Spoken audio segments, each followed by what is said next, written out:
Hey, happy Wednesday, chamber check-in time. And today I have an old friend with us, is Brett Brenz, and we're going to talk about his new business he's involved with. It's called Strike Tax Advisory. Hi, Brett. Hey, Paul. Thanks for having me. Absolutely. I was so excited to see you and Aaron in the office a couple weeks ago, and I'm like, oh, we should do a check-in and let everybody know what you guys are doing. For Um, sure. Before we get to learning more about Strike and kind of your history in the industry, I get to thank our series sponsor for these check-ins. Brett, it's Delta Dental of Idaho, and they've been providing high quality, best in class dental insurance benefits to Idahoans for over 50 years. And Brett, their insurance benefits packages are backed and designed by the largest network of dentists in the country. And Oh, with wow. that, I have a fun factoid from their Tooth Truth series to kick us off. Here we go. Did you know that 20% of patients wear braces between the ages of 20 and 60? Looking good, adult peeps. Ah, braces. Love them. The best. So, Brett, hey, these check ins, they're great to share the stories about companies and especially their products and services and the people Right. behind them. So, we'll start out a little bit different today. Normally, we go right into the people first, but since it's very relevant right now, let's talk about Strike Tax Advisory, when it started and how. Yeah, that's a great question. So, we actually started back in 2019, I believe was technically when we started. We were actually an off sprout of Ventive downtown. I don't know if you're familiar with our kind of parent company and our founder, Jonathan Cardella. Ventive is a full service software design and development agency. And how Strike came to be is we actually looked into taking the R&D tax credit for ourselves.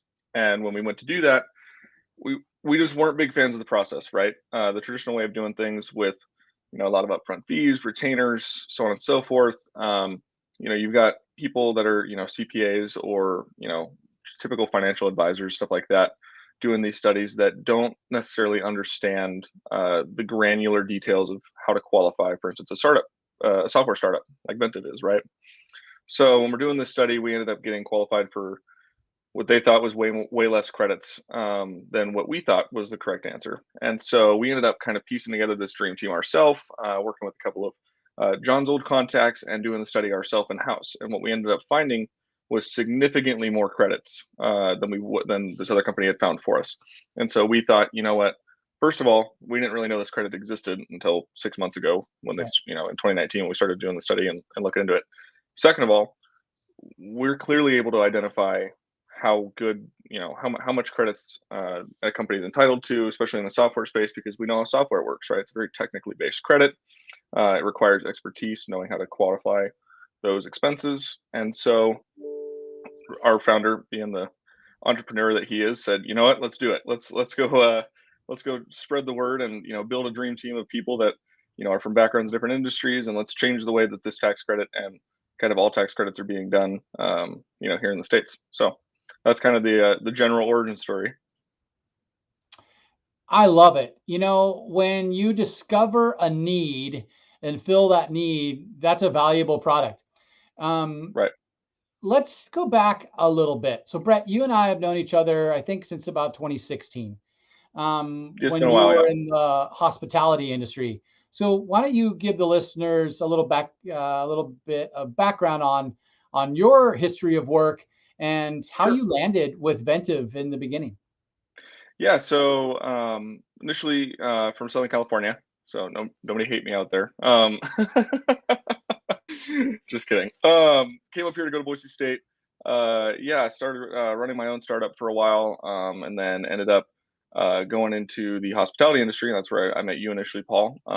Worked with them for a couple of years, and then ended up John, our founder, ended up kind of sliding into my DMs on LinkedIn and saying, "Hey, you look like you've got some good skill set and some experience in the software startup space. I'd love to see if there's a good fit." And so I ended up having a meeting with them, and uh, you know, ended up working with Ventive, right? I've always had a passion for startups, specifically tech startups, something I really enjoy. So I was very excited to, jump in there and start doing this.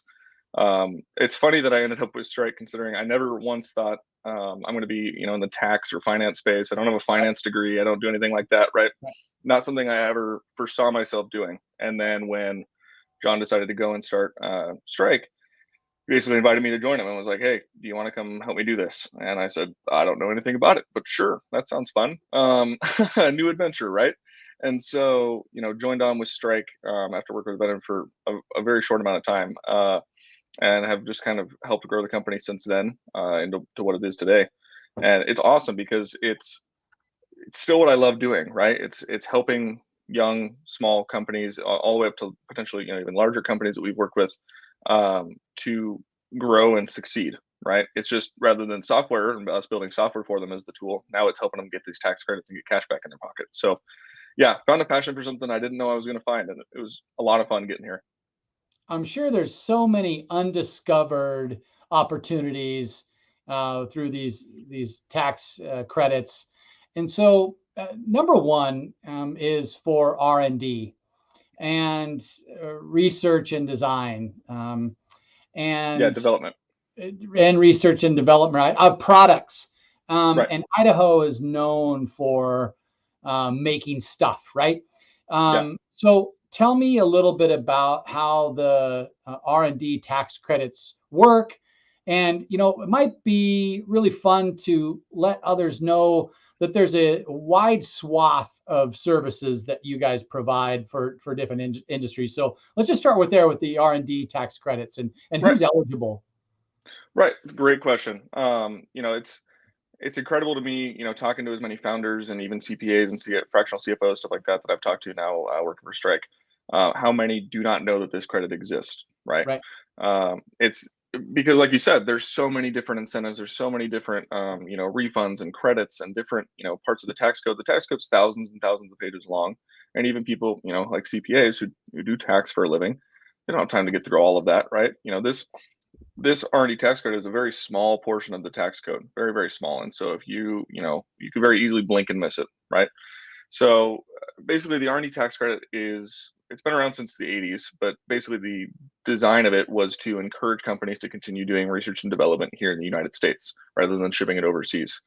And how that works is basically you're able to take your qualified research expenditures, your QREs as we call them, which are W-2 wages, 1099 contractors, and cloud computing costs for software, so like AWS server costs, stuff like that, or materials costs for any sort of manufacturing or something like that, prototyping, and you're able to get about 10% of those federally.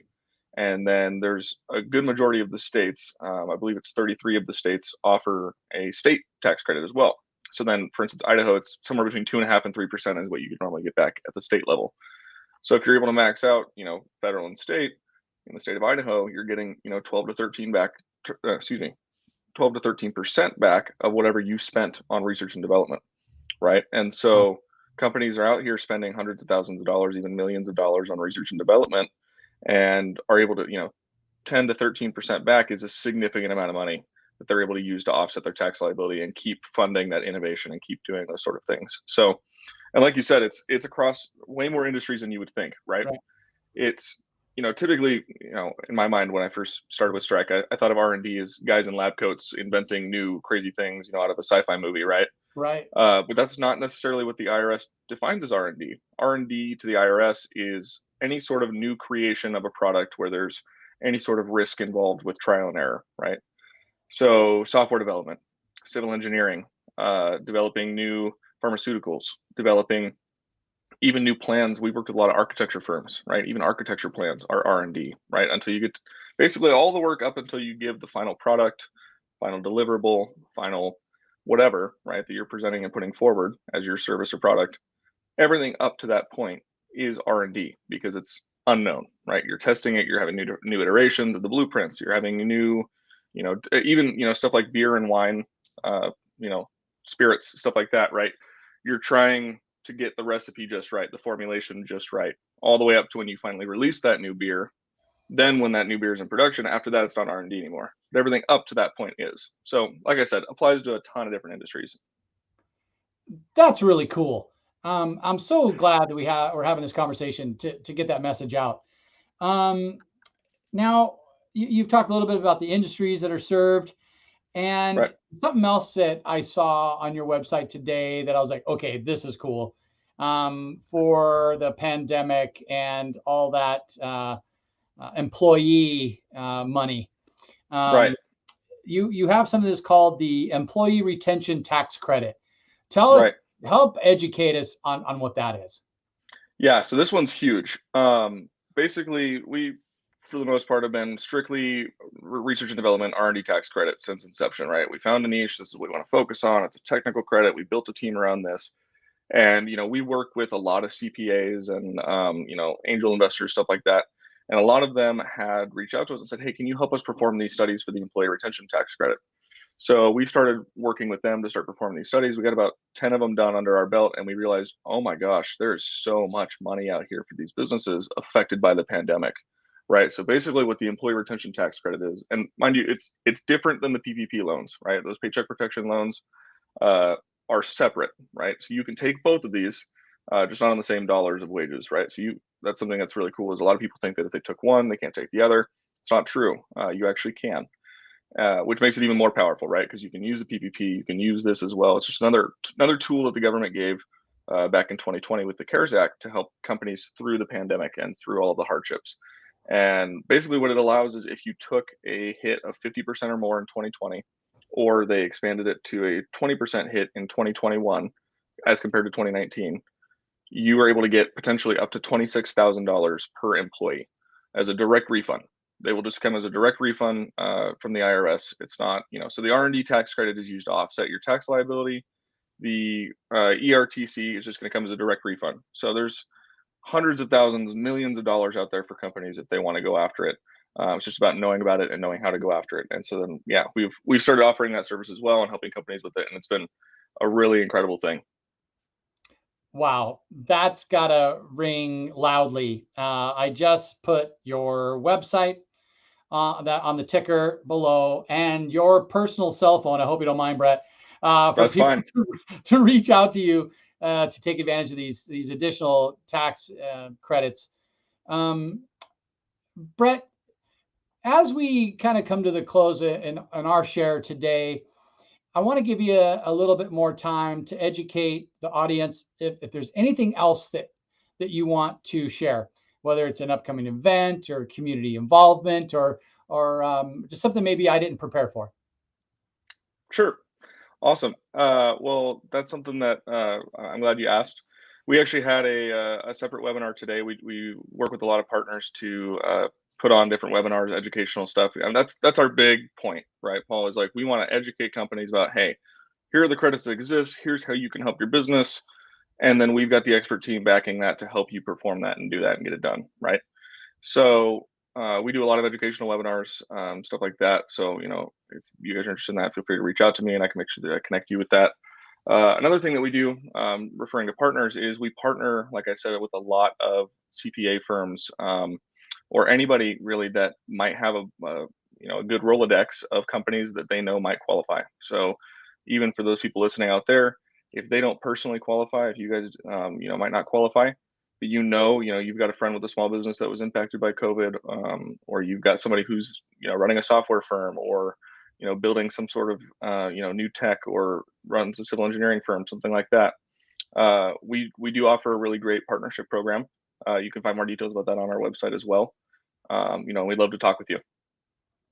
Awesome, Brett. I just want to say in closing that we really appreciate your investment in the community, your investment in the time it takes to dig this stuff up and share it, and also for your membership with the Chamber, Brett. It means the world to us. And thank you for your time today. Thanks, Paul. I really appreciate it. You bet. All right. Have a great rest of your week. Thanks, Brett. Have a good one.